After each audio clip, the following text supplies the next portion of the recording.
Welcome to this week's edition of the MMA Analysis podcast. I am once again your host, Lance Fishel. No hello, boys. No nothing. You might have got it by default, Lance. We're not sure. But I mean, things work out. It's God's plan. Oh, there we go. Praise the Lord. It's God's plan. Yeah, I mean, it makes sense. Everything's starting to come together. I don't think I've hosted in, 5 years. It feels better already, doesn't it? I think there was one random one when you were on like last year that you hosted. Yeah, I think so. You just couldn't take Jay's shit and just took it away from him. So there was one show I came back last year and unless Jay wasn't on or something. Well, there was one show where Jay just kept rambling. So every time he talked, I started making noises into the microphone. I don't know if you remember this. And I was like, he got rattled, didn't he? And then he actually got really mad because I was like, oh, when he was talking. And then he hung up and he did not join again for the rest of the show. I feel like that was a while ago. Fuck. So maybe that's it. So I got the high school wrestling shirt on. Usually he handles our shit pretty well though. He can put up with it. It just says Pope Wrestling. Sick. What's the sick for? What's sick stand for? I don't think it actually stands for anything. I think he put those in there so like it didn't say sick, so we get away with it in school. But it means just you're fucking sick. Gotcha. You're fucked up in the head. Perfect shirt for a wrestler. Yeah. There's periods after each, which usually means it stands for something. I mean, maybe, but I don't think it's not on the shirt. It would be like strength, integrity, character. Yeah, but my wrestling coach doesn't play that game. He wasn't a tool bag? No, he's this fucking lunatic Midwest guy. I love him. He's like my favorite human. I think the school told him it couldn't just say sick, and I think he just put that in there so he could get the shirt printed. Just slept it in? Yeah, it means something. I mean, you wouldn't know unless you're on the team, and then just nobody's allowed to say what it stands for. Well, no one would know because I don't think it ever stood for anything. There we Trade go. secrets. It just means sick. So yeah, we don't have any fights to recap since you guys did that show last week. I don't remember why I didn't join. I think I just didn't want to. You were tired. You didn't want to be caught up in or you had a migraine. I had a bad headache. You got a migraine from seeing all the women's fights that were being announced. I know. That was dude, it's been those are rough couple days. 50% of the fights they announced for like 3 days, maybe more, maybe 75% were women's fights. And it wasn't like, not that there is a good women's fight, but it wasn't like even known people. It was just these random humans. And then they announced the main event of Jessica Ai and Cynthia Calvillo. And I don't think I've ever seen a tweet get more reaction from a fan base than that tweet. Like ratioed. It was the ESPN guy, Brett Okamoto, and there was like 1,000 replies, and everyone was either like, "What the fuck are you doing?" or it was a meme of like someone drinking bleach. Perfect. Perfect. And then you had Damon Martin be like, "Guys, this is as big as it gets." Yeah, well, he was like, "You guys complain when these big fights get announced that aren't main events, and now we get an important fight, and it is, and you guys are complaining." Excuse me, and I think the same. Like, there's so much wrong with this, right? They have the fucking Aljo Sandhagen fight buried on a pay-per-view where it's not even the co-main. They put a Sun Tzu Cody Garbrandt as the co-main. Is that true? Yeah, and then Aljo and Sandhagen are the third fight. Why would they not make Aljo Sandhagen 5 rounds as the main event of that June card? Yeah, because they're not big draws. Like, it's not like they're going to have a. And it's a number one contender fight. Like, pretty much all number one contender fights should be a 5-round fight because then you know if that guy's ready for a 5-rounder. Like Garbrandt, who hasn't won in God knows how long, versus one of the most boring fighters in the lower weight classes ever. That's the co-main. So the whole thing is, and maybe they'll change it. I don't know, but regardless, like, I don't want 5 rounds of Jessica. Like, I can mostly give a shit who's main event. But this one just like takes the cake. Like, people are going to look at the guide and it's going to show who the main event is, and they're not going to turn it on regardless of what else is on the card. I'm going to look on the bright side of this. It means that I don't have to stay up until like 1 in the morning watching a shitty UFC card because I can just watch whatever the co-main event is and then go to bed. That's a good point. Yeah. It'd be interesting to see the ratings of. I wonder if there's ever been a time in UFC history where you saw like a steep decline in TV ratings right after the co-main event, because no one's fucking like. Usually, I get pretty tired by the main event a lot of times. Like I'm like, okay. Well, I even like big fights. Like I'm starting like, okay, I'm kind of tired, but this fight's gonna get to it. But like, if I'm really tired, and then I'm like, it's a Jessica I fight, I'm going to bed. Yeah. I remembered. I'm pretty sure that this card was one of Bellator's cards that they did in Casino Rama, and it was Ben Askren and Douglas Lima, and it was like a decently big fight at the time, and the crowd was full at the start of the fight, and then by like the third or fourth round, there was like 25% of the crowd there. That was like the live equivalent of what's going to happen to the TV ratings for this card. Yep. So fucking ridiculous. And then that tweet today, I forget her name. Who's that one broad? Macy Chasson. Yeah. She was tweeting that she was mad that chicken Bellator posted like a Instagram video of like dancing and like trying to, get attention to herself, as I would be if I was an independent contractor trying to make more money. And she was like, this is ruining the sport and blah, blah, blah. And her hashtag, which I would classify as the worst hashtag ever, it said, bring WMMA back. From where? Maybe back to Invicta. Yes. She meant to say also, that's send the it best. back. Send it. WMMA She meant back. send it. Yeah. Then it becomes the #1 hashtag ever. Yes. What do you think the reaction would be if the UFC agree. just announced tomorrow that they are done with women's fighting? The reaction would be 95% positive. Yeah, I think there would be one or two people be like, man, I really want to watch Amanda Nunes fight. Watch who's she Invicta. fighting? But do championship fights in UFC. Everything else is Invicta. We said that years ago. That's a good idea. That's a good idea. If there's a good #1 contenders fight, maybe that can go on like a prelim card. Maybe, but there's only like 2 good chicks in each weight class. So what's a good #1 contender fight? Yeah. Cynthia Cavallo, Jessica is a #1 contender fight. Honestly, when I read that fight had the #1 contender, I didn't realize that was supposed to be Jessica I. Well, she got fucking washed. Yeah. How is she still #1? I don't know. And like, how crazy is she got a title fight? Dude, I mean, the whole thing, it's like, I look at people are talking about like pound for pound lists and greatest and all this, and they're like talking about Shevchenko. And I'm like, I'm sorry. I don't care. I don't care. She beats Jessica I. Like, congratulations. You beat a bunch of people that, like, you're going into a fight. You're facing a bunch of losers. I don't care. Like, condense the divisions again. If they went away with half the divisions, maybe a little more exciting.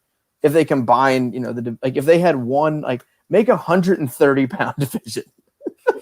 Wipe everything else out. Anyone wants to see are the champions moving divisions and fighting other champions anyway.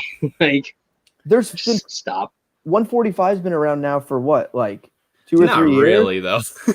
Well, they've got a 145 division now. Yeah, apparently. There's like 4 fighters though. It doesn't really count. But I'm saying, like, that's the thing. It's been around for several years, and there's 4 fighters. Yep. And like, we're talking about cutting flyweight for the men's. It's something. You like that I host, and with the first several minutes is just us bashing. I mean, come on. It needed to be done. Come on. Like, it needed to be done. Also, like, is it really bashing? Oh, they're just behind. They're just like, I don't know. Lance, you talked about it on Twitter. Like, would you like to have a mini game of a WNBA at halftime of an NBA game? It's no. Like, why? What the fuck? You either watch one or they watch the other. Yeah. Like, they're different. It's a different sport. And someone tweeted at me because I said, do you have to watch a WNBA game before you watch an NBA game? And someone knows, no, it's even worse. It's like you watch a quarter of NBA, then you got to watch a quarter of WNBA, then you got to watch a quarter of NBA. And then sometimes it's like 3/4 fucking WNBA when it's a 5-round main event and 3 other women's fights on it. Like, fuck.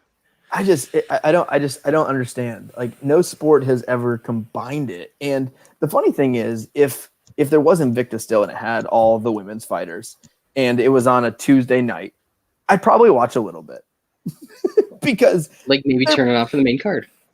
I watched a couple of the first Invicta cards. Well, they like have all when the they fighters actually had good, like the best women's fighters. Yeah, I watched them, and now I don't watch the UFC fights. Yeah, when they're on, you literally don't pay attention. Like, I stopped watching, and if the UFC wanted to keep women's, fine. Like, why don't we have separate cards? Like, have a full WMMA card on Tuesdays, on a Tuesday, for free on Oxygen Network. I mean, Hallmark TV. There's a lot of different options that we can look at, and it's not against women or anything like that. It's just not entertaining. If it was entertaining and they were either fun fights, and you find some every once in a while, but I can't care. I can't get myself to care. So, as an example, the best line that you can get on one of the women's fights that's on the card we're about to talk about for an over 2.5 is -529. That's the best line. Is that that's the Boo Gaughan fight? Yeah, that's my girl. Dude, it's so sad. I made so much money betting women's overs, and then now they finally clued in. 500 -500. It's just not. They used to be like -200, -250, like all the time. Now they're like double that. And they went so overboard. I feel like they added all the weight classes to shove it in their face. Like someone the other day was like, you need to get rid of 125 and add 105, and I was like, oh my god, that's the worst idea ever. 105, yeah, that's great. That sounds like a really fun time with a lot of exciting fights and finishes. It doesn't do it for me. What other news did we say we wanted to talk about? Aldo getting a shot, even after he had to pull out because he couldn't get into the US. Doesn't lose his shot. He'll get it again. That's Fight Island, baby. Like, what is the fight to make was Aljo versus Jan. Like, that was the fight. That was the fight to make. That's the fight everyone wanted. And this is like typical UFC. And the funny thing with UFC, when you look at, we just talked everything we talked about women's fights and then this fight, the UFC is more active in social media than any other sport. Like, super active. Like, all the fighters, Dana White, all the people, they're super fucking active. Yet they go against what the fans want every time. You have access to put on the fights that literally everyone wants. You control what your viewers see. Unlike any other sport you can do. And they fuck it up every time. It's impressive, really.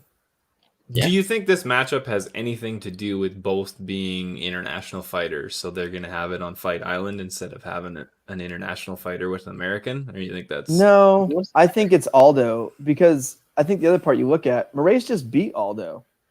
I know it was close. It wasn't a robbery. It was a close fight, but Moraes beat Aldo, and Aldo gets the shot. Like, I don't... Right. Yeah, that's and it wasn't one of those ones that like Dana immediately after was like, no, we're gonna treat this guy like he won. Like, it was a close enough fight. It could go either. I love Aldo as much as anybody. Yeah. Like, and he doesn't say that about Barbosa. It was a clear robbery. Doesn't say that, but Aldo coin flip fight, like pick a side. Like, it was like a clear round apiece, and then a really close round. So I don't know, man. Like, I'm cool with Aljo Sandhagen, which was 5 rounds. I think that's fun. But I can't really understand putting Aldo in this spot. And then I think the other side of it was, what's up with Moraes? What does he do? Yeah, because I think everybody else at that like top 5 of that weight division are all matched up, aren't they? Yeah. Well, there's 4 very clear top guys at 135 right now. Yeah. Just put them in a tournament. Mm-hmm. Yeah, they're not doing that.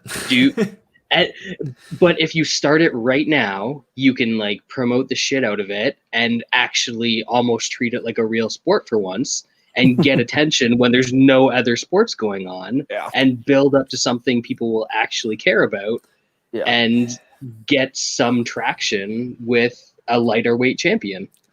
And That's they should so anti-UFC though. Well, they should do more than 4, right? Because the problem with like a 4-person tournament is we basically have a 4-person tournament, right? You got well, you kind of do anyway, right? You're just leaving out Moraes. It's the wrong person's in it. The wrong person, but yeah, you got Aldo versus Jan, and then the winner of Aldo versus Sandhagen's probably going to fight Frankie Edgar for the shot. They should be 5 rounds though. Aldo. For sure. Like if I was to do this in UFC, like this would be a great opportunity. And they already had that fuck up with the Benavidez and what's the guy that doesn't weigh in correctly? Why am I blanking on his name? Figueiredo, yeah. Like they already had that fuck up. The UFC should have put in 2 8-man tournaments for each, like an 8-man tournament for 125 and an 8-man for 135. You can easily find 8 and even 1 versus 8. That'd be a fun fight, you know? And like I don't know, like they had an opportunity to get some real excitement. Do something different. Just do something different that's exciting and it's like a perfect time to do it. And then of course just no. Yeah, I just don't get it. I mean, if you look at 8 versus number 1, right? The funny thing about this whole thing, Moraes is the guy that's left out. He's ranked number 1. Yeah. But when you look at it, I mean, you'd have Jimmy Rivera versus Marlon Moraes, Aljamain Sterling versus Pedro Munez, Jan versus Aldo, funny, 3 versus 6 fighting for the belt, and then Sandhagen versus Sunsao. That's fucking awesome. I would watch the shit out of all those fights. That would be fucking and don't do it one night, right? Like you could space it out a couple, like have them fight once a month or something like that, and then you can do the same thing with flyweight. I mean, Alex Perez, I think he's ranked 8 or he's 9, but I don't know who this Bontorin guy is. But like even at flyweight, like you can do this. Like you can get like Moreno's in there, Formiga's in there, Pantoja, Askar. Like there's a lot of good guys. Like they have 2 open weight classes. You're not going to get this opportunity again. No. Generic. All right, NASCAR is a different sport. That's different. NASCAR off? Is that what you're talking about? A NASCAR off? What is this? Oh, God damn it, Wes. Yeah, and the funny thing is, BMR says that Moraes and Jan were originally scheduled to headline fucking UFC Kazakhstan or wherever the fuck it was. Yeah. And then now they're just like... It's fucking dumb. What can you do? Yep. And someone said, I saw this the other day on BMR said on UFC 250, Formiga versus Alex Perez is the second fight of the night. It's 10 times better than the main event. Like, see, now that's a fight that you're allowed to get pissed about being buried on the prelims. Yeah, exactly. And we've been doing it for years with flyweights. Yeah, for years. And then complaining, why are these guys on the prelims? Yeah, I mean, like Formiga's a top 5 guy, and Alex Perez is fucking funny good. As hell. Yeah, like I think he puts a beating on Formiga. Like he's fucking good, and that's a fight. Like, why are you burying that fight? And you look at UFC 250, and I'm looking at some of the guys in the main card because I noticed that as soon as as the card was announced today, after crying that they were actually doing this main event, and I'm looking, you got the co-main event for a pay-per-view, or I don't know, maybe it moved, but like Ian Heinisch was on the main card. Like that's on the prelims now. Oh, they moved it to the prelims. Yeah, good. And like, but you got like, I forget what the exact order was. There was one other fight that was on the prelims with Alex Perez, but there's so many okay fights on this card that aren't in that prelim spot. And then you got out Perez versus Formiga, 2 top 8 guys, basically kicking off the card. It's weird, man. It's really weird. You got to get that Neil Magny Tony Martin fight in on the main card. Tony Rocco Martin. No. Right? It's Rocco now. It's Martin. Rocco. Oh, he's the funny man, huh? Tell me a joke, funny man. Oh, God. Do we have any other news or anything to talk about? You guys Cormier the Shill? Yeah. Well, yeah. That's been like that for a while. Joe Rogan making like $100 million. Hall monitor for life. Do you guys think Cejudo ever comes back? Yeah, probably. Yeah, me too. Probably. I guess the one thing that's been annoying is like I hate champions who don't fight more than almost anything in the UFC outside of women locked in a cage. I thought you were just gonna end it there, just women. Just women, yeah. The Usman thing, I don't know why, but I've come to loathe Kamaru Usman over Marty? the last year. Marty Usman, yeah. Why won't this guy fight? Who's he supposed to fight?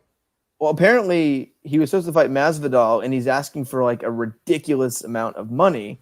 But no one knows who Usman is. No one even knows what his first name is.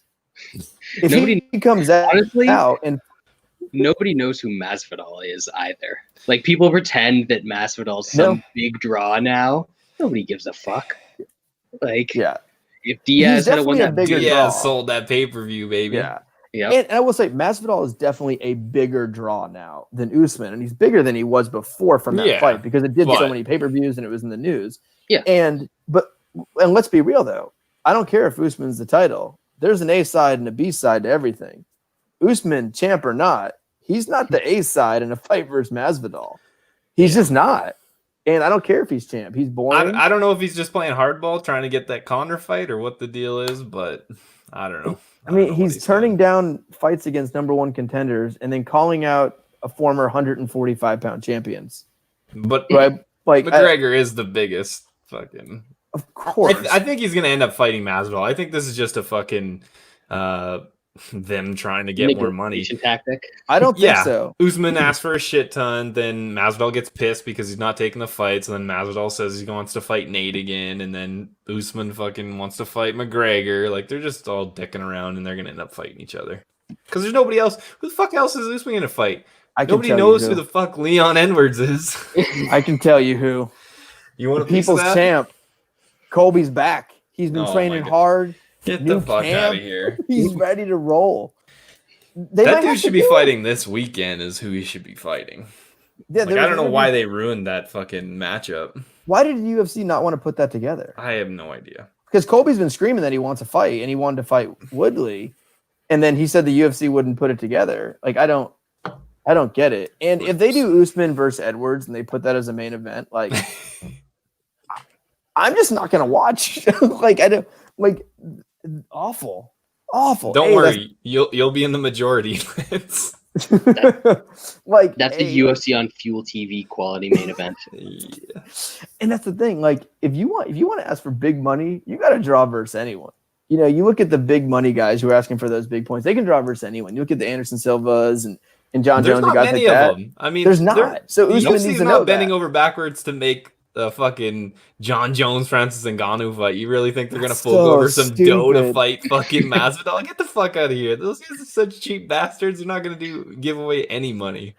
It's not. I wouldn't even call it cheap though. Like the John Jones Ngannou thing. Like, it's not cheap to me as much as it's stupid. They will make more if they just say, "Yeah, John, we'll pay whatever the fuck you want." They'll make more money in whatever return. they pay. It's them not understanding ROI in a business case. They just cut off their nose, like despite their face, like that. They just won't budge on anybody, no matter who you are. If you budge for anybody, then other people will do it. So they've probably got so much debt right now that they can't take out any more to up the fighter contracts. Yeah, they got a cash flow problem bad. Yep. I don't get it, and like I understand, like I'm surprised Conor actually hasn't had a fight announced. Because he's been saying over and over again he wants to fight. And Dana made a comment a couple weeks ago that was like, I don't know if we want Conor to fight without a live gate. And I'm like, it's not his last fight ever. Like, would you do a pay-per-view with like that card, that the Gaethje Turner Ferguson card, and despite MMA fans not understand the real world, those are not big name fighters. People don't know who they are. That fight did what, 750,000 buys? That's equal to $50 million. I know, but nobody believes it's 700,000. What's like they have to? It came from. It Disney. didn't come from a shareholders meeting. It came from a guy who asked a guy who at works ESPN who works for Disney. It's bullshit, man. It's not in a legal statement. It's a fucking report, and they could make up whatever the fuck they want. Public company. I work for one. Can't do it. The biggest McGregor gate, like $11 million or something like that. Yeah, it's nothing. They're getting 50 mil. And put him on pay-per-view, and he's going to dwarf $11 million more than the next guy is going to make. If you put Conor versus right now, Nate, put Conor versus Nate on pay-per-view in 2 weeks, it does 2 million buys. Yeah. Yep. Which is like what, over $100 million. So like, and then Conor, fights again, then he can do a gate when that happens. Like, fuck, there might not be a gate for a sport. I don't believe that, because Dana, like, on one of the times where he didn't sound like a complete moron, he's like, we're not going to have people in the stadium for a long time. So I think he understands it. So I don't know if that's holding him back or if it's something else. Conor, I don't know. Well, he's only fought once in the ESPN era. So I don't know if that's he didn't make enough money in the Cowboy fight and he wants more. I don't know what's going on. I guess I don't know. Like, it just seems like such a waste not having Conor fight right now when all eyes are on it, and they're kind of running out of time too. I think he'll fight. Like, UFC needs money, but how quick does he fight too? I'm looking up the top MMA gates of all time, and it's all Conor. Conor McGregor is 6 of the top 7, and the other one that's in there, I was looking at it and I was confused because it says that Amanda Nunes and Miesha Tate were the headliner. I was like, that's weird. What card was that? I was like, UFC 200 with Brock. Yeah, that's why. Yeah, that was Brock. So Conor has 6 of them, and then Brock. What was the biggest one? Conor Khabib. No, do they have a number though? What was the gate? 17 million. It's a lot, but you could do. You're not going to have a gate gap for a year. That and number 2. Is it not worth it just to fucking? Are they just gonna wait? Exactly. You're gonna pass up 100 million so that you can make like. So if you lose out on 15, especially with people, all the fucking homelessness or joblessness and stuff like that. Like, yeah. So we need to move on. This is too much. We do. Hopefully, Conor fights in June, because beginning of July, everything's coming back. So they should be ready for that. I think that's enough news. I think we took up the normal amount of time we would use recapping for the most part. So we can move on to this just glorious card that they're serving up. And it's funny, when we started seeing fights, and after that first card, I thought, like, man, we're gonna see some fucking cards over the next couple months. And the first event was fucking great. And now it's like, hold on. Is it not that these cards aren't up to par, or is there a way to even make good cards anymore? Like, if we can't make good cards and people took 2 months off, like, how are we gonna make good fights anymore? They just don't want it enough, Lance. They just don't want it enough. I think but that's Sean, it. everyone wants to fight. Well, we are missing out on most of international fighters as well. Like, if Dubronk's headlined all these cards, I think they'd be a lot better. He's already moved into Fight Island. He's ready to go. He's going to fight Conor Dubronx in June. I would 100% take a vacation to Fight Island. If that's the thing, if they've got a hotel, like, they've got to have a hotel or something there to house the fighters. Yeah. You just hang out, get hammered, watch fights, hang out with the guys. Yeah, that sounds perfect. It does, especially if Dubronx. They're all getting tested, so I mean, fuck, it's probably pretty safe. Did you see they were doing the mouth test? Yeah, I didn't know that was a thing. It sounds way worse than the nose test. Did you see Dana on it? No.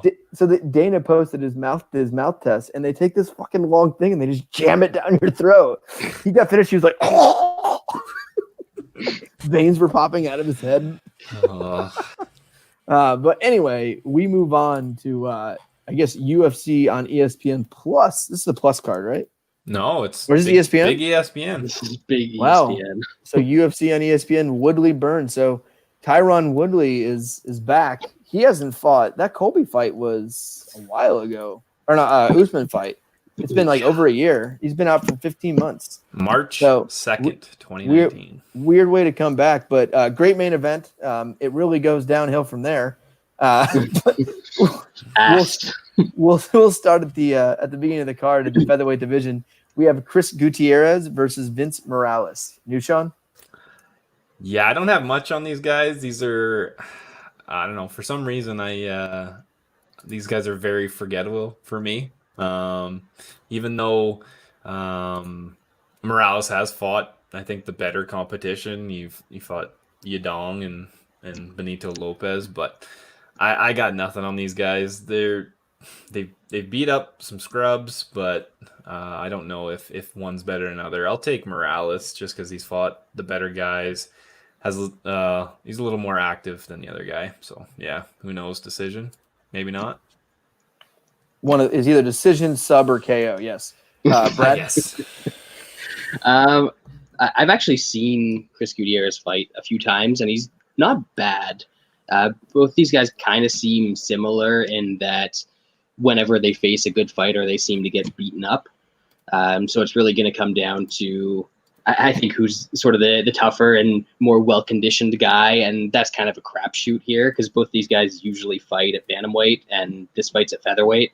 So once again, going back to the everybody wants to fight thing, you've got guys moving up to take fights in different weight classes. It's really hard to trust this shit. So I'm staying completely away from this, but I think Gutierrez wins. Yeah, I'm more with Brad on this one. I might bet it just because fuck it, what's the difference? But Yeah. I do like Gutierrez here. Morales has faced a little bit more of competition, but Gutierrez has faced some okay guys. Like he faced Barcelos, who's really good, and he got some wins. He's won 2 in a row, so he's coming in a little bit better.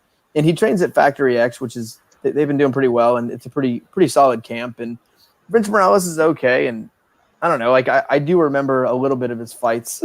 It is weird, Sean. Like these guys have both fought 3 times. We know for a fact we have watched these guys fight 3 times, but nothing sticks out. It's like random Latin America fella number 6 versus number 9. So I don't remember the Dong fight with Morales. Like I got nothing. The craziest thing here. Sorry to interrupt you. I'm probably gonna do that a lot tonight because we've got one less person. But the most I remember from any Gutierrez fight is when he fought Valiev twice in World Series of Fighting. I remember that more than any of his UFC fights because they're all just so fucking generic now.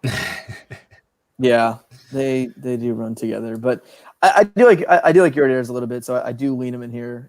He has more muscles as well. I don't know if you noticed that from pictures, Brad, but he definitely has more of the muscle.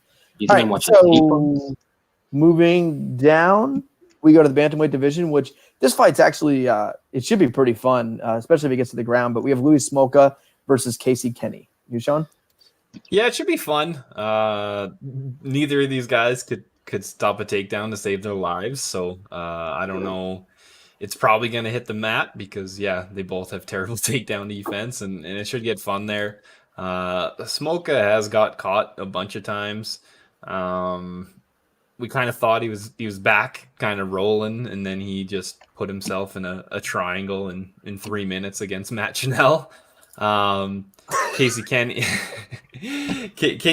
is pretty decent. I definitely got to favor him to win, but I can't really lay. He's almost 3-1 at this point. I think he can win, and Smolka sometimes finds a way to lose, but Kenny's definitely not much of a finisher, so Smolka might make this a bit closer than what it says, but I'll pick Kenny. Brad?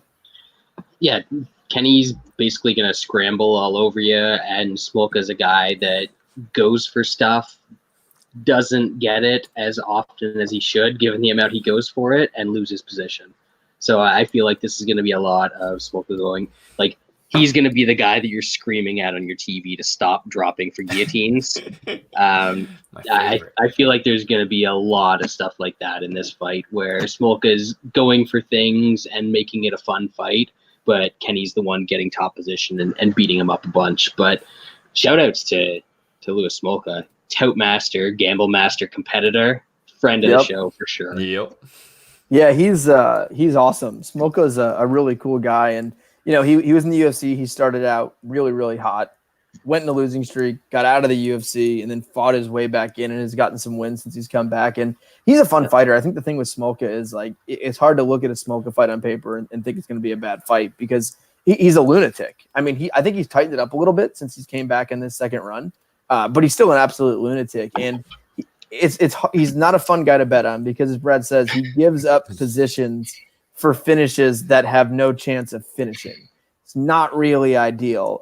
But with that said, Kenny's not exactly a finisher, and Smolka can put you in some bad spots. And I don't think Smolka's going to get the finish, but I think he's going to look like he gets the finish a couple times, doesn't get it, and I think Kenny ends up winning a decision. So I'll take Kenny, but I'm definitely not betting it. If I did bet it, I'd probably throw something on Smoke inside, but probably no bet here just because I see Kenny winning a decision with Smolka not doing the smartest things. Next up, we go into the flyweight division, and look, 3 straight lower weight fights. This is great. And this is actually a pretty fun fight as well. Tim Elliott versus Brandon Royval. Sean? I'll be honest, I haven't seen Royval fight. Haven't seen any of his LFA fights, but he's done pretty good in LFA, which I think we think is, one of the best kind of regional orgs there is. Tim Elliott likes to get himself in trouble, diving and getting caught in guillotines or just scrambling and getting his back taken. I definitely wouldn't want my money on Tim Elliott, especially laying that kind of juice with a guy that does have quite a lot of submission. So I haven't bet anything on this fight. The pick's going to be Royval, but I'll be looking at maybe a prop in this one. Bradley? Yeah, this is another one where Royval, I haven't seen much of his stuff recently, but I actually remember watching him on an old Gaethje headline WSOF card. So I've seen him fight before, and he's got some pretty decent talent. Looks like a pretty good submission artist. And as Sean said, Elliott likes to dive into stuff, and you'll hear a lot of people be like, "Oh yeah, he puts himself in bad spots, but he always gets out." No, he always got out till he doesn't. 7 or 8 years ago. He doesn't always get out now, so I could definitely see Royval catching something in this fight, but nothing that I'm super tempted to bet. But fight night comes around, and I'll probably throw a little something on Royval. Yeah, I like Royval in this one, and they asked me before the show before we record the show, we always go through who's betting who to kind of figure out our consensus and just kind of go through the fights. And Sean asked me, "Do you even know who this guy is, or is it the fate on Tim Elliott?" And I was like, both a bit. As you know, I'm not a tape study guy. Actually, when people say tape study, I fucking cringe. Like, are you an NFL offensive coordinator? Like, what are you fucking doing tape study? Give me a fucking break. But I had seen people kept talking about Royval is really, really good in the ground, and he's slick on the ground. So I looked at a couple clips of just some of his finishes and was looking through them, and the dude's fucking slick on the ground. He's really good. And his last fight, he submitted Joby Sanchez in the first round, and Joby's not he's had a couple of UFC runs, not great. I think he's lost all of them, but he's a good fighter. He's not bad. I always thought he would do better in the UFC, and he's a tough guy. And he armbarred him in a minute. The fight before that, he armbarred another guy in 20 seconds. LFA at times is better than high level LFA is almost better than super low level UFC at this point in some areas. And Tim Elliott does stupid shit, man. Like, he puts himself in danger, and when he's done that, he has got submitted. Elliott's been submitted, I think, like 4 or 5 times now, and he can get submitted. He gives up his neck, he gives up his arm, and he's not great. And Royval is younger. Tim Elliott's getting a little bit older. He's looked washed at times over the last couple of years, and that's this. Royval is also at Factory X. There's a bunch of Factory X guys, I think, in this card, and his nickname is Raw Dog. Oh, shit. I mean, that's not bad. So I will be playing Royval here. I haven't decided if I'm going to play him straight or take the inside. I might split it. It's plus, I think it was like plus 280 inside the distance. And despite being a flyweight, this guy is a finisher. In his 10 wins, he only has 1 decision. If that kind of shows you how nasty he is from a flyweight perspective, to have a 90% finish rate is pretty wild. So I like Royval a good bit in this fight. So I'll be betting on it.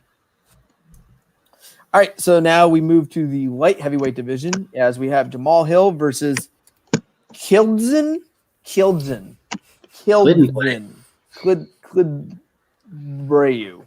No, yep. The clit isn't real, Lance. Come on. I can't find it. Sean?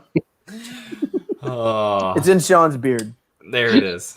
It's hidden in there. Nesting. Yeah, Jamal Hill looked pretty good in his first official UFC fight against Stosic. I mean, I don't think Stosic is that good, but he tough, threw a though. ton. He's tough. He tough can take dude. an ass whooping, so he's definitely going to Fucking stay in there. So he'll test to make sure that you don't Eastern just gas Bloc. yourself out. But he definitely can give up the takedown, which is a little bit scary. He's not great on the ground, and Abreu is not some unreal takedown artist, but he's got a couple takedowns in his fights against Gazmatov and against Sam Alvey. So I would be worried about that. It is a close fight. I'll probably pick Jamal Hill. I think he's the younger, better guy. But yeah, got to worry about those takedowns. Bradley.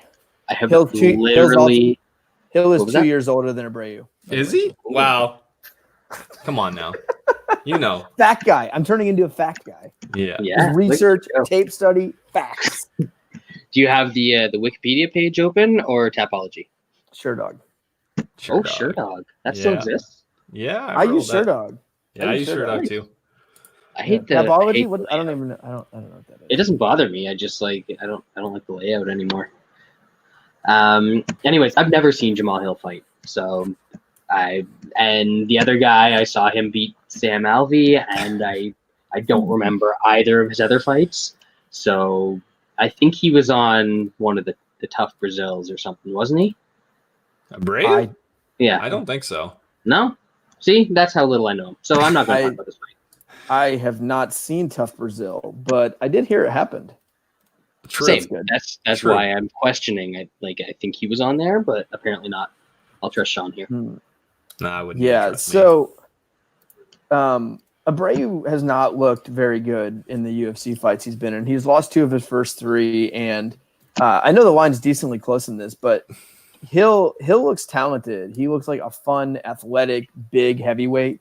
You know, he's 6'4", so he's pretty big for light heavyweight. He's not fat. He's got muscle on him. He looked pretty athletic. You can tell he's raw, especially on the ground and with his wrestling, but his hands look good. His cardio looked good in that fight. And I like Hill. I think he wins this fight. I think he does get taken down, but I think he gets up, and I think he batters him. I think he lasts longer. His cardio looked good in his last fight, and I do like Hill in this one. Depending on, I haven't looked where the line's currently at. What was it, like -120, -130? So I'll probably end up betting Hill. So yeah, I do like Hill on this one. All right, so now we move. I don't know who this guy. And that might be a common thing here. We go to the welterweight division as we have Gabe Green versus Daniel Rodriguez. Kind of Your a shot. bummer. We almost saw No. Kevin Holland fight. I was gonna bet Holland too, for sure. Of course you were. That's my man. You love that Love him. dude. Dude, he won it. You guys were giving me shit last show. He won in like 8 seconds. Yeah, that was a bad one. Luckily I didn't lose any money, but yeah, that was. I think I said fight IQ doesn't matter when you're fighting a fat piece of shit. Yeah, I think is what I said. And he was fluffy, so I mean. Sometimes that's how you break down fights. I think I was more on your side on that one than. It was New Sean and Wes, I think. It's fair. Totally fair. Yeah, I have no idea. I've never seen Gabriel Green fight. I didn't do any tape study. What? For this card, Bro? You don't tape study? I know it's pretty weak sauce. Daniel Rodriguez, that was a fun fight in that against Tim Means. It definitely had that was feeling awesome. of.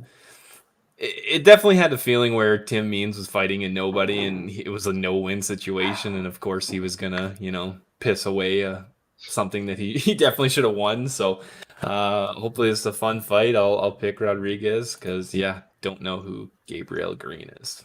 I'll say this: in that Tim Means fight, this Rodriguez's kid hands looked fucking good.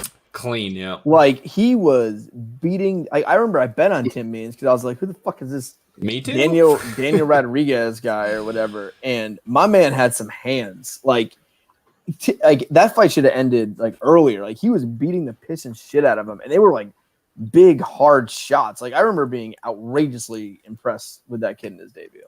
But anyway, Brad. Yeah, I actually watched that. That was the Corey Anderson Jan card, right? I think it was. Sounds right. Yeah, because there haven't been a lot of cards that I watched, but for some reason I watched that one.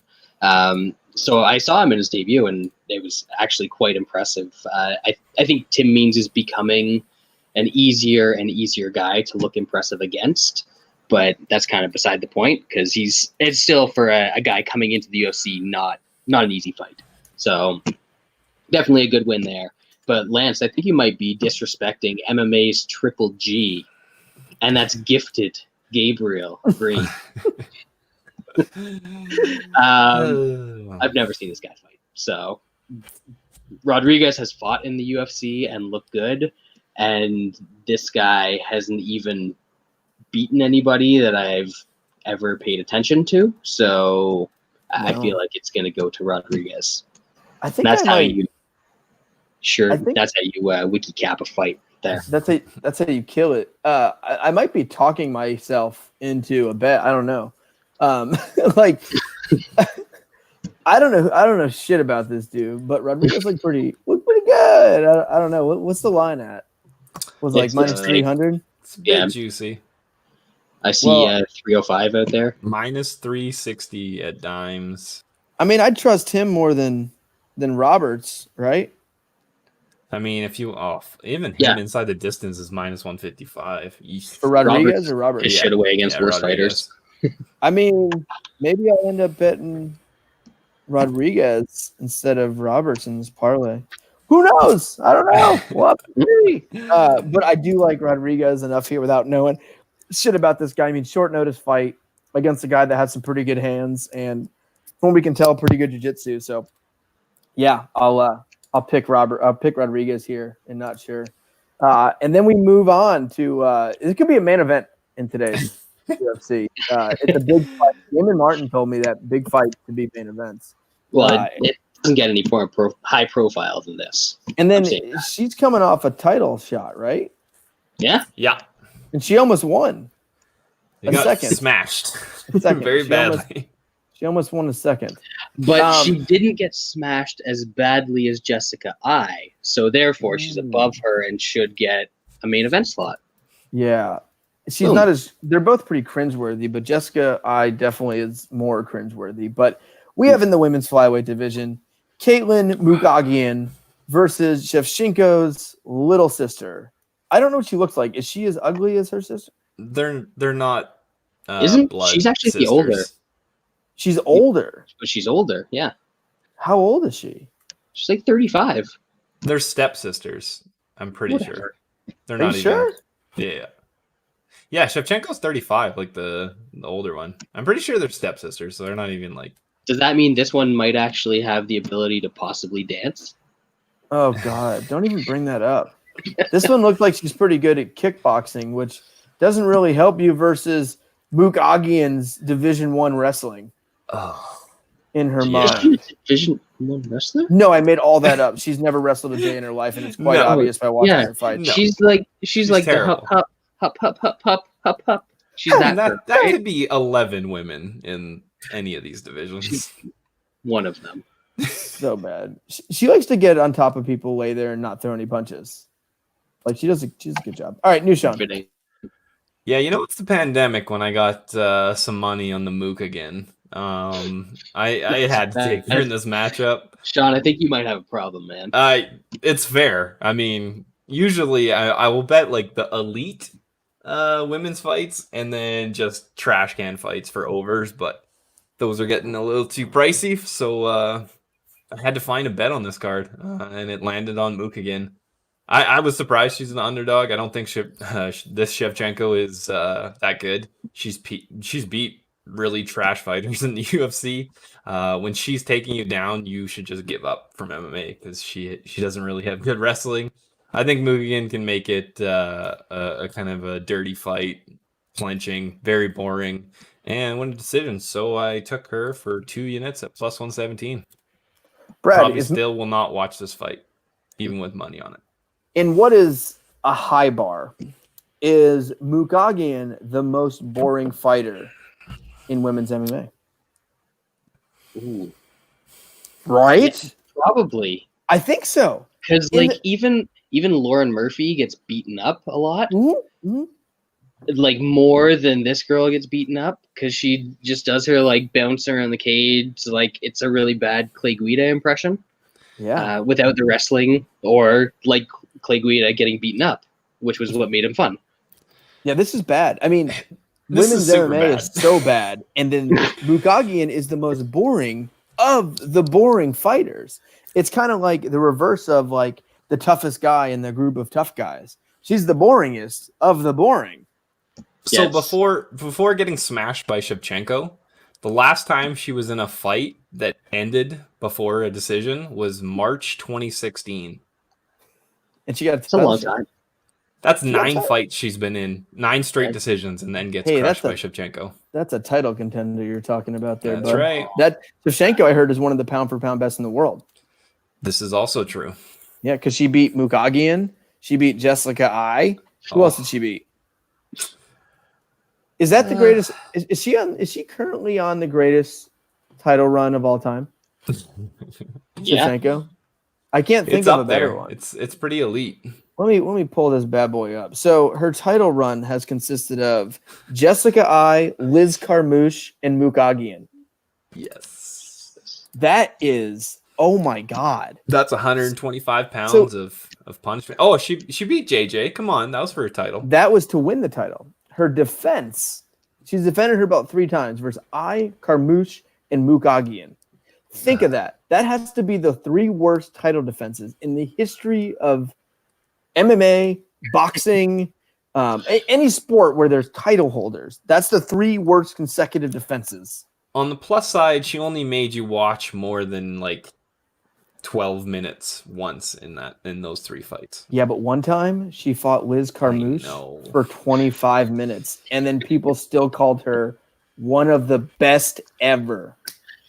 Brad, Liz Carmouche with that's gotta be one of the worst performances for like your first time fighting for a belt in history. She literally got did cut. nothing. Liz fought She got for cut. yeah. She fought for the bantamweight title against Ronda. First Was ever. that for the belt? That was first ever UFC. I didn't know that was for the belt. I thought that was before she got the belt. No, Dude, it was for the belt. So Liz Carmouche earned a title shot versus one of the pound for pound greats when she was 38 years old, coming off a win over Lucy Pudilova. That's not even a real person. And that's how she earned that title shot. And we have this weight class. Tell Shevchenko to pick another weight class again and then go away. Let's just Yeah. Yep. I can't even. I'm so outraged that this fight is buried on the prelims that I'm not even going to break it down. It should be the main event because it's a bigger fight than Woodley. Woodley had his shot. Yep. Shevchenko's older sister hasn't had her time to shine. Yeah, I don't have much to say other than I think Mukagian is a dog because people are confused that there's 2 Shevchenkos. Ooh, yep. Possible? That's actually Definitely. quite possible. Yeah, People very are possible. really stupid. Think of the average IQ of an MMA fan. It is quite low. It's quite And low. then half of them are dumber than that. I try to talk slower sometimes in the podcast, just because I know the audience that I'm dealing with. No offense, but I try to tone it down. I speak a little slower. I'm from the Northeast, so sometimes I talk a little too fast. So I'm trying to slow it down for you guys. But I do like Mukagian in here. I think she actually just takes her down and then lays on her. A little bit of hump of the thigh, a little bit of grunt.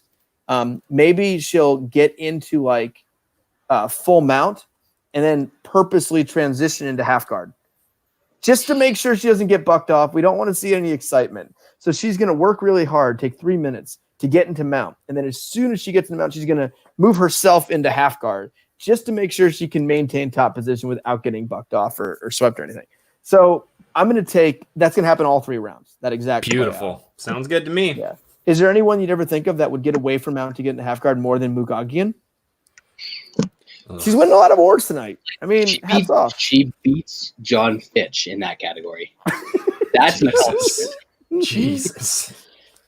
So bad. All right, we move up to the main card, which you would not be able to tell by the fight that I'm about to break down. In the women's strawweight division, we have Mckenzie Dern versus Hannah Cyphers. And I didn't know who this was until I went to that Raleigh fight. And this is the story I told a few weeks ago, where her like next door neighbor or hair cutter or something was sitting right in front of me. And I watched Angela Hill not only take the life out of Hannah Cyphers, but also this poor old lady sitting in front of me. And it was, for a women's fight, it was a beatdown. I don't mind Angela Hill. I don't hate all women's fights and fighters. Angela Hill somehow makes, decent fights. Anyway, I watched the life just drain out of this lady at the same time this bitch was getting her head elbowed in. And if you get your head elbowed in on the ground by Angela Hill, I don't know what to tell you. You, Sean? Yeah, Cyphers is bad. I don't know how good Mckenzie Dern is. Especially, I don't know if she should be a minus 440 favorite. She has terrible takedowns. She has those too. Yeah. And now she's a mom, which mom quit. I know what that usually means. You can't bet on this fight, right? You cannot bet on this fight. You have a terrible fighter versus a new mom. I'm actually going to probably pick Cyphers and Doubtmaster just because I would. Mom quit? That's fair. It's real, man. It's real.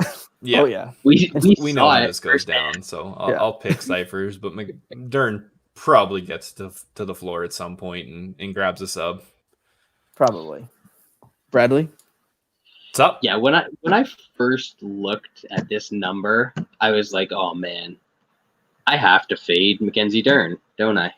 I just have to fade her on principle when her opponent's plus 350. And then I looked up the record and I remembered some of the fights that I'd seen, and like I can't even fade it. Uh-oh, Sean disappeared. We're screwed. Is he dead? No, I think he'll be back. There he is. Oh, he's back. Yeah, I can't even fade it. So I'm just gonna pass on this, and like this, I might just go for an extra long dog walk, like starting with the last prelim and then going into the first fight of the main card, because I don't want to listen to like the 20 minutes of talking about fights I don't care about either before they actually start fighting. You're gonna take like an hour and fucking 20-minute dog walk. You know this, right? Yeah, that's perfect. Dogs will be exhausted by the time I get back. They'll go to bed. I can just watch the fights. Dude, Rodriguez is probably going to get a finish, and then so there's going to be a big gap there, and then Mukaghan's going to decision, and then this one's terrible as well. So, dude, I just noticed we're going back to back. Little barbecue, back to back. There you go. We're going back to back. Mukaghan and Cyphers. That is elite. That's the word that comes to mind. The only thing that could have made this worse if they would have put the Sakai Ivanov fight right after this, and it went 15. just people having mid card naps for a good fucking hour and a half. It's just so crazy. We have women's MMA. Even the top people suck. Like I'd give it 10 more years, Lance. Come on. Like we got Mukaghan and Shevchenko. Mukaghan just fought for the belt. I'd rather watch Chris Gutierrez, Vince Morales, and we literally can barely remember who they are. I know. And I would rather watch them fight 2 times in a row. The exact same fight. A replay it of the fight. Yeah. I think it's what I'm gonna do while the Mukaghan fight and this fight take place. I'm gonna watch the Gutierrez Morales fight 3 times. Brad, we have a good idea. So you know how we were talking about we couldn't remember who Morales and Gutierrez were earlier, even though we've seen them fight 3 times? Yes. So during the Mukaghan fight and during the Dern fight, we're actually just going to watch the Morales-Gutierrez fight 3 times. So that way we'll never forget them again. I think it's a good idea. You know what the best part of that idea is? You're absolutely going to forget both of them again. Instantly. That night, if someone goes, hey, who won the Gutierrez Morales fight? I'll be like, who? Who are they? Leon Edwards? Like, who is that? I don't know. I don't know who that is. Oh, God. All right. I'll pick Dern by sub. I mean, you can't bet this fight. You can't. It's a horrible fighter and then a fighter who's never really been very good, that always has big numbers, who just had a kid. It is. Pass. Hard pass. Hard pass. All right, next, which I think is actually a pretty fun fight. I hope some crazy shit happens in the lightweight division. Roosevelt Roberts versus Brock Weaver, and Brock Weaver's a nut job. He's fucking a lunatic. You, Sean? Yeah, I didn't think his fight on Contender Series was that great. I think what we more cared about was how we talked after the fight. Definitely was better than his fighting abilities, and we kind of saw that in his first UFC fight. He obviously got the DQ win, but he wasn't looking good early on there, and definitely found his way out with a W. Roberts has been a pretty good fighter coming from the Contender Series as well.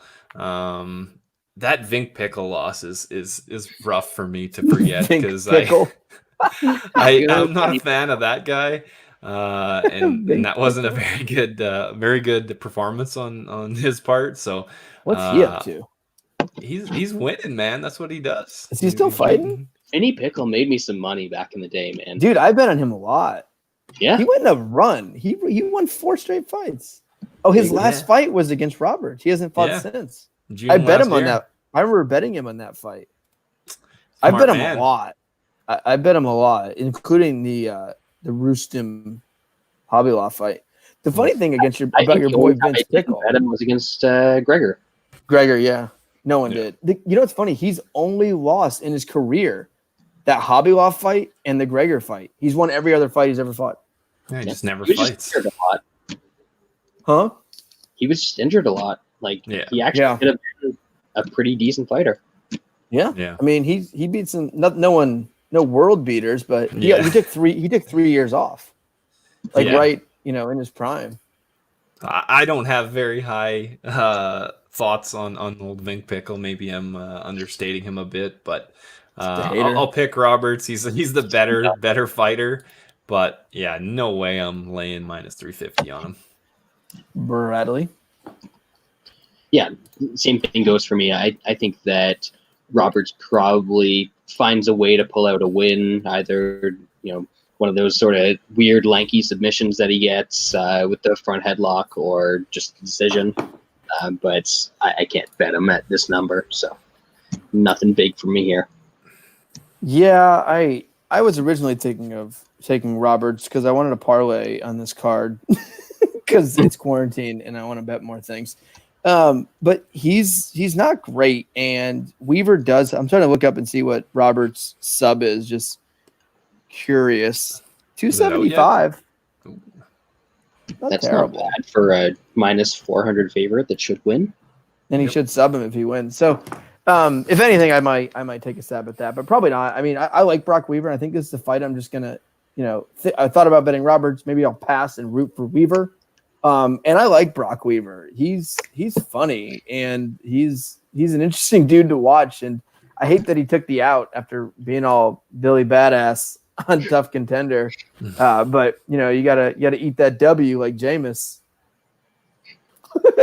You gonna eat the W? You gonna eat it? Best backup quarterback in history. So yeah, I'm gonna pass here, and I'm gonna pick Roberts. Next, we move to the catchweight division. Ooh, 150 pounds, because my dude Spike Carlisle. Remember this dude, Brad? He was fucking Jack Ginger. Yeah, he was the one I had never heard of. The acid drop? Like, he's one of the Dudley boys, right? Spike? He's the Alpha Ginger. So I remember we were breaking this fight down on the podcast earlier this year, and I had never heard of him. And then I looked up his picture, and he's just fucking this big, massive dude. And his nickname is Alpha Ginger, and his camp is International Self-Defense. And I was like, I'm betting this guy. I'm fucking betting him. And I bet him against some random dude, and he just cleaned this dude out in a minute. Just Alpha Gingered him. Like, this dude's good. But Billy Quarantillo is fucking good. So we'll see. New Sean? Yeah, that performance by Spike Carlisle came out of nowhere. He closed at plus 170. He just ran through that dude. I think there was some back of the head shots that they let him get away with. Yeah. 12. If you're not cheating, you're not trying. That's MMA. You got to take your nut punch, your groin kick, your eye gouge, all of them. You gotta use it because Take they what you can don't. get. They're not gonna get fined for given a point for anything like that. So both these guys absolutely smashed both their guys they fought in their UFC career. I think I trust Quarantillo a bit more, but I guess I underestimated the absolute brick shithouse Ginger last time. So So big. maybe he'll shock me again. I was eyeing up fight doesn't go to decision. When it opened, I believe it was like -110. I missed that, and now it's a lot higher than that, so I'll probably be passing. But the pick is Quarantillo. I think he's the better fighter. Brad, are you a big Billy Quarantillo fan? I love Billy Quarantino. Yeah, He stays inside. He trains. He's dedicated. he is. Honestly, I don't know a lot about these guys. I've seen clips of them from the UFC, but I haven't seen a lot of their fights.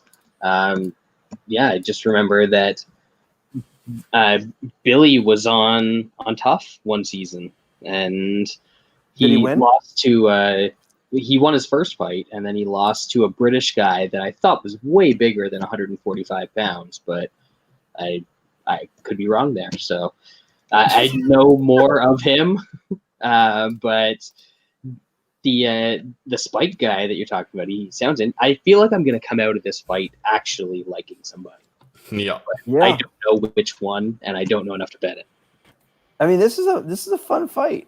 I like this fight. You got this fucking jacked up, juiced up Ginger just hitting dudes in the back of the head versus extremely good grappler. And I have watched a little bit of Billy Quarantillo, and he's vicious on the ground. Like, he, not even just in his debut, if you watch some of his stuff, like, he's a mean son of a bitch on top. He's got okay wrestling. His grappling's great. Keeps position, throws a lot of ground and pound.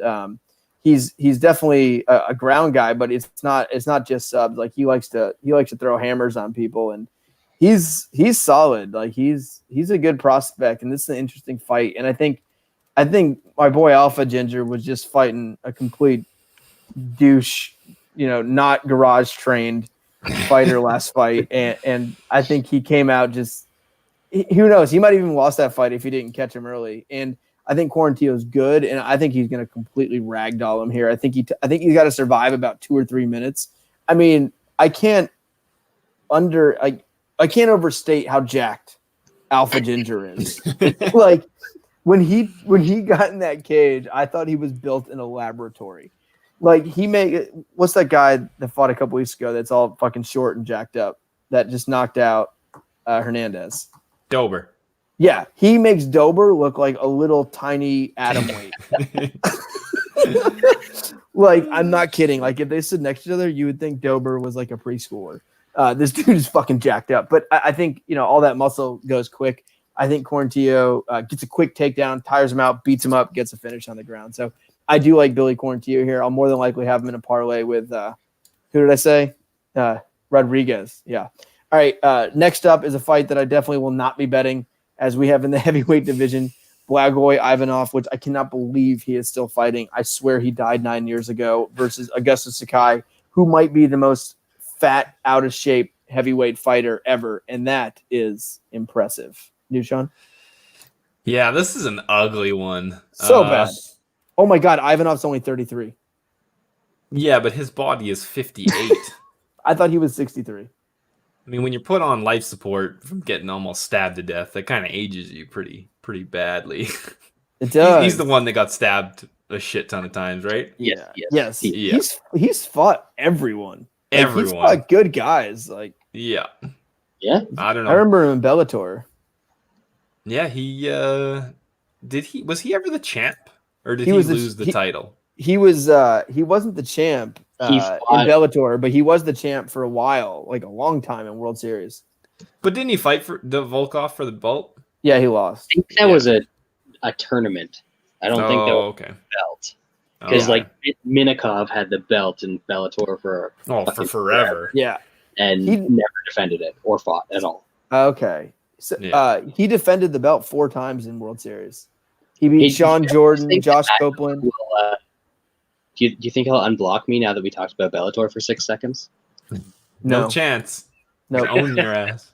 We also shouldn't talk about Bellator. Let's move on. Yeah, that's a waste of time. Yeah, I this is a toss-up fight. I think Ivanov is the obviously more durable fighter. That dude is almost impossible to finish. So I think he'll be able to grit through this fight and get through it. But whether he throws enough to win rounds is a kind of a different story. He doesn't throw much.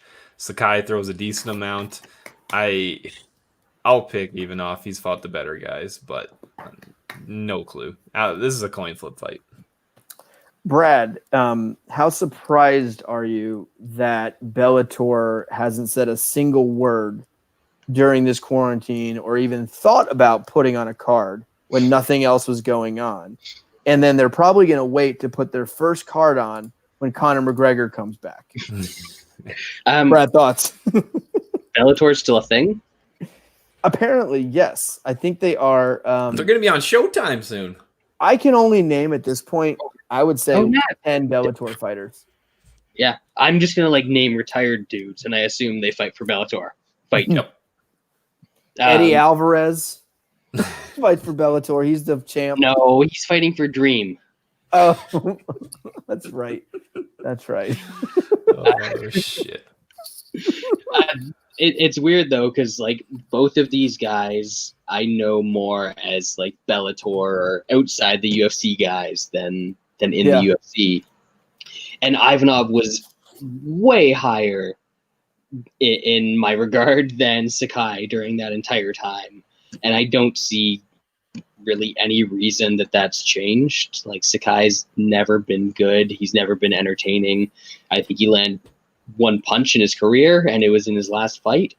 And that somehow made him an even money or a little bit of a favorite against Ivanov, who's a super tough guy to finish. So I think Ivanov wins this fight. And honestly, every heavyweight fight I go into looking to bet Fatty's going to Fatty.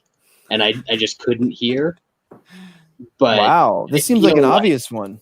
Do you know what the price is? I'm going to. Oh, yeah. I'm going to bet Ivanov because I think he's going to pull out the decision. Wow, you're betting on this fight. Fatty. That's surprising that you're betting on this. I mean, Sean's betting on Mckenzie and so is Lance. Me too. I'm betting on everything. Fuck it, it's quarantine, baby. Pandemic, baby. Yeah, let's do it. Got to eat them dubs. Yeah, I'm definitely more on Brad's side of things.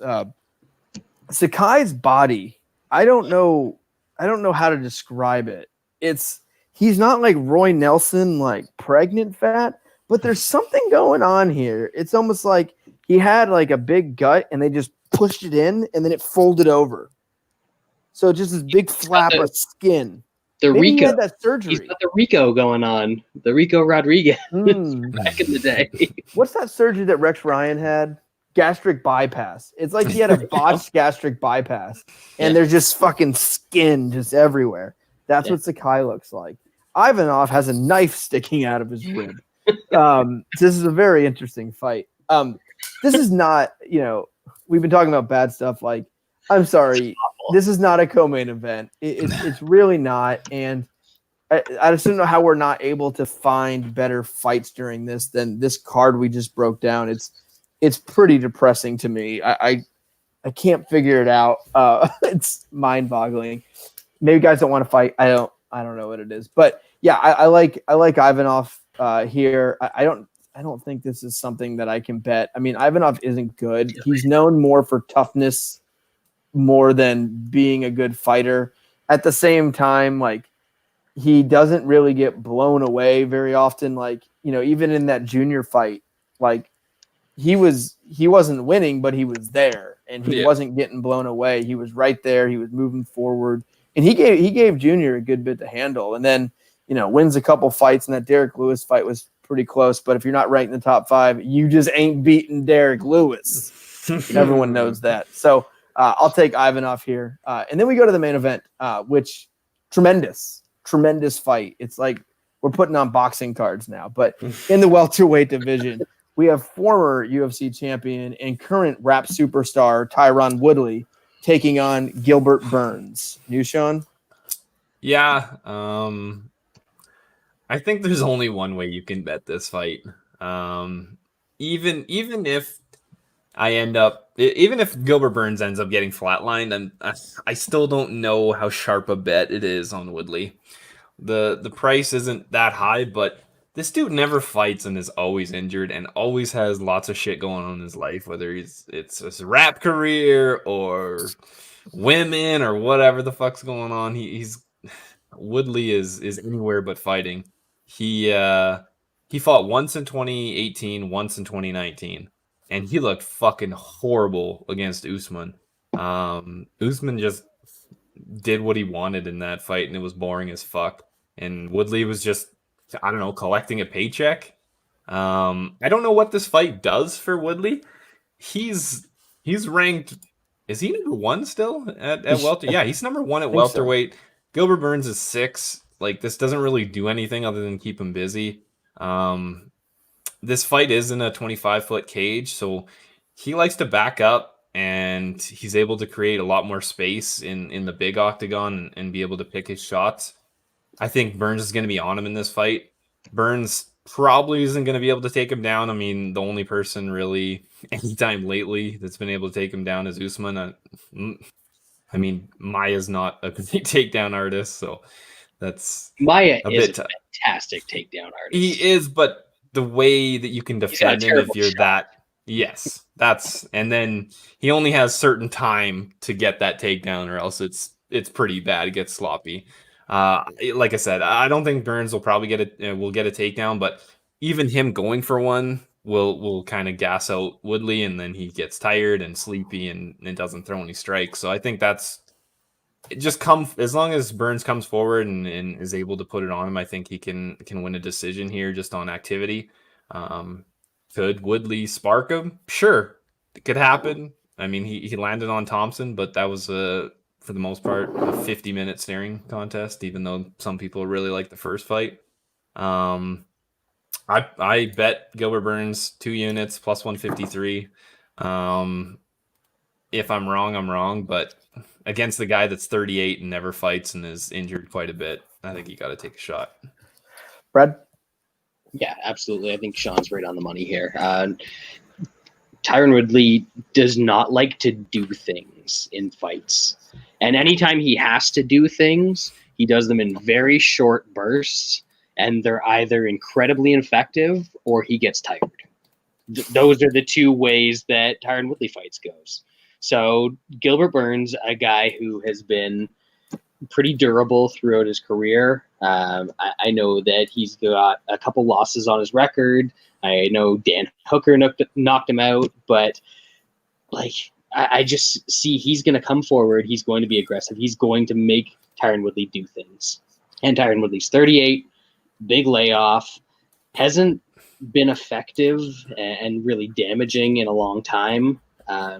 I just think that Burns is going to be able to handle whatever he throws early, and then he's going to wear him down. And I don't know how the fight's going to go after that, if he's just going to beat him up on the feet or if he's going to take him down and submit him or anything like that. I think it probably stays on the feet because Burns seems pretty comfortable there and likes to do some work there. But I think this is going to be Gilbert Burns. Obviously, that risk of a Woodley KO, as Sean said, is there, but I have to bet Burns here at this price. Yeah, I'm in agreement, and this is going to be the consensus bet of the night. We're all on Burns here, and I think you guys already called out a lot of this stuff, but this is a 38-year-old guy coming off just a brutal beatdown after a long title reign. Like, he held that belt for a long time. He didn't win or fight a lot, but he actively possessed the belt. Like, he held it, like, personally. And as you guys know, I don't really bet against NCAA All-American wrestlers versus guys who don't wrestle. But I don't think Woodley's going to use his wrestling here, and I don't think he would be wise to use his wrestling here against someone like Gilbert Burns. And I think the thing with Woodley here is the size advantage, right? Like, Gilbert Burns is a natural 155 pounder. And Woodley is a massive 170 pounder. So I think size will be the biggest obstacle here. But what comes with that, and I think this fight does stay on the feet pretty much the whole time, unless Woodley gets super tired or sloppy and tries to take it down or something. But I think the speed advantage here is going to be with Burns in the feet. And I think Woodley throws a quick punch. And, he's really fast to get into that one punch and get into that one counter. But if he doesn't lead the dance and he doesn't do that. And I think as he gets older, he's getting slower. And I just don't think he's going to be able to catch Burns in the feet. And I just don't see Woodley winning a decision here without using his wrestling. So I think Burns is going to be all over him. I think he's going to be the more active fighter. I think he's going to land more. I don't know if this hits the ground. If it does, that's Burns' world. So I really like Burns here. And I think, kind of looking forward, I always like to look at exciting title fights, and especially with dominant champs. I know Usman hasn't fought a lot, but I think we can still classify him as a pretty dominant champ after beating some good guys.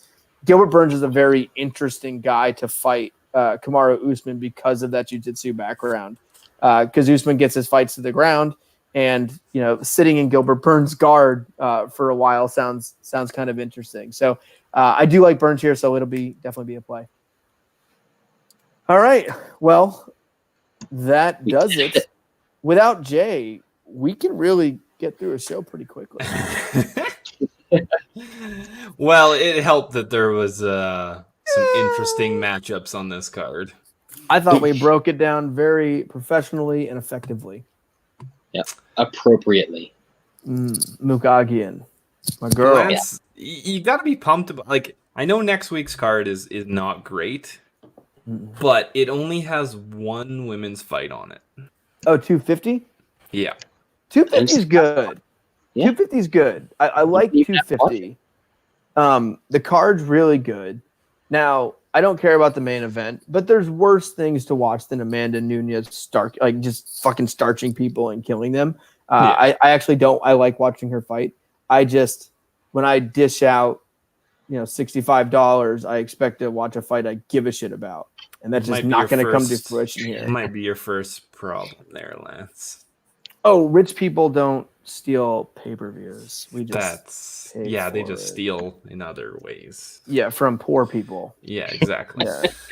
You steal from the poor and you give to the rich. Remember the Tom Green show? They're not subtle about it, Sean. No, they don't give a fuck. Did you guys ever watch? You guys are Canadian. Did you guys ever watch the Tom Green show?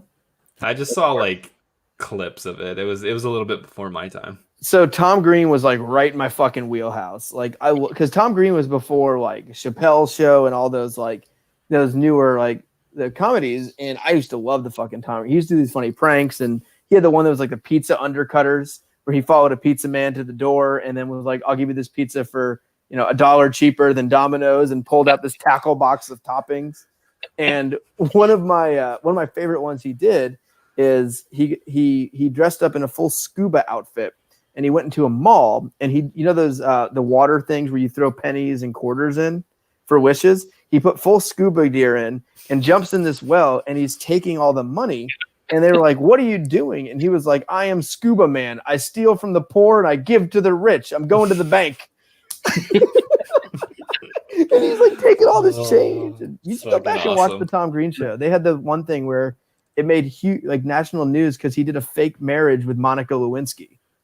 A whole thing, it was every newspaper picked it up. He did this entire fake marriage with Monica Lewinsky, and they did a whole episode on it.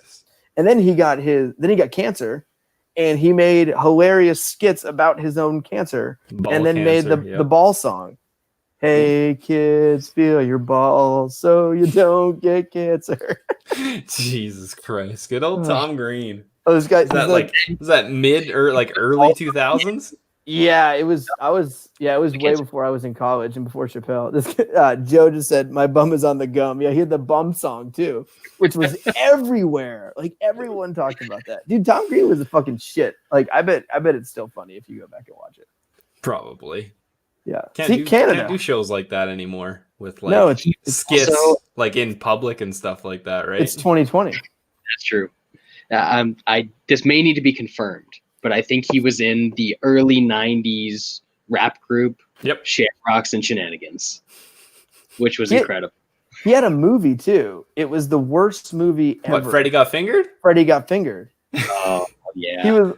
Yeah, the only scene I've seen that movie a couple times, sadly enough. Like I said, How Tom high Green, were you? Tom Green right in my wheelhouse when I was growing up.